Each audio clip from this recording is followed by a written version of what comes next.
لە باشووری کوردستان چەندان حیزب و پارتی سیاسی هەیە کە ساڵانێکە خەباتی سیاسیان هەیە، بەڵام کەمن ئەوانەی دەست بۆ گۆڕانکاری ڕیشەیی دەبن لە پەیڕەوی ناوخۆ و بەهێزکردنی پێگە و گوتاری سیاسیان. بەشێک لە چاودێران بوونی گۆڕانکاری نوێبوونەوە لە حیزبەکان بە گرنگ دەزانن، بەتایبەت حیزبە ئیسلامیەکان.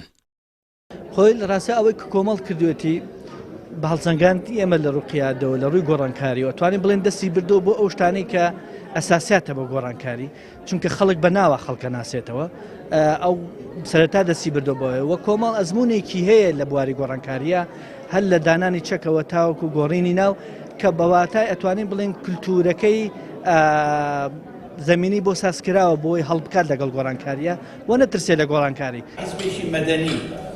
هێندێکی دیکەش بە گرنگەوە لەو گۆڕانکاریانە دەڕوانن کە کۆمەڵی دادگەری لە بنچینەی حیزبەکەیدا لە کۆنگرەی چوارەم ئەنجامی داوە.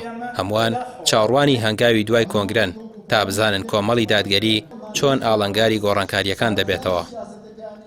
بە ئەکیدی گرنگە هەر بۆ خۆی هەر ئەگەر بەتەنیا بۆ ناو حیزبەکەش بێ گرنگە تۆ ئەمە وەکو ئاماژەیەک بیەی بە جۆی خەڵکە ئەوەیە کە ئەوەی کە من لێ تێ ئەگەم وەکو کەسێکی دەرەوەی کۆمەڵی ئیسلامی کە کۆمەڵی ئیسلامی خۆی ساخت کردوێتەوە بۆ سیاست و ئەوێ لە عملی سیاسیا و لە عملی ئیدارەدان و بەڕێوەبردنە کار بکات و من بۆ خۆم هەر لێکردنەوەی پاشگیری ئیسلامیش بۆ ئەوە ئەگەڕمەوە، بەڵام دواتر ئەوەی کە ئەیسەلمێنێ فعلەن بۆ ئاراستەیە خۆی بۆ سیاست یەکلایی کردوێتەوە هەنگاوەکانی داهاتووی دەری ئەخات. لە شاری سلێمانی دیبەیتێک سازکرا بۆ گفتوگۆکردن لەسەر ئەو گۆڕانکاریانەی کە ئیسلامیەکان لە حیزبەکانیاندا ئەنجامیان داوە. ئەندامێکی سەرکردایەتی کۆمەڵی دادگەری بەشدار لە گفتوگۆکە دەڵێت ئەوەی کۆمەڵ کردوێتی بۆ گۆڕانکاری بە گرنگی زانیوە بۆ دۆخی ئێستای کوردستان.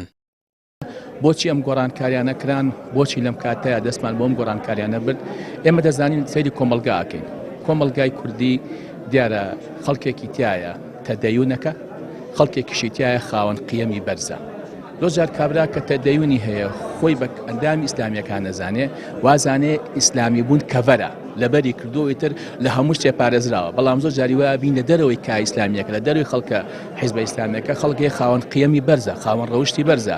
ئەی ئەمانە بۆچی نێن بەیەکەوە دەست بدەینە حاڵەتێک کە ڕاستکردنەوەی ئەم کۆمەلگایان چەسپانی و عەدالەتەیە کە ئێستا کۆمەڵی ئیسلامی کردێتە دروشم و کرێتە چەترێک ئەوێ هەموو خەڵکی لەژێرا کۆبێتەوە.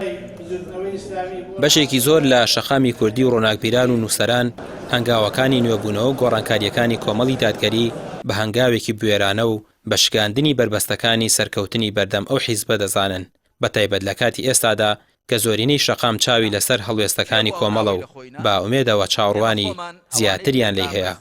ڕامیا ڕوسمان، کەناڵی پەیام، سلێمانی.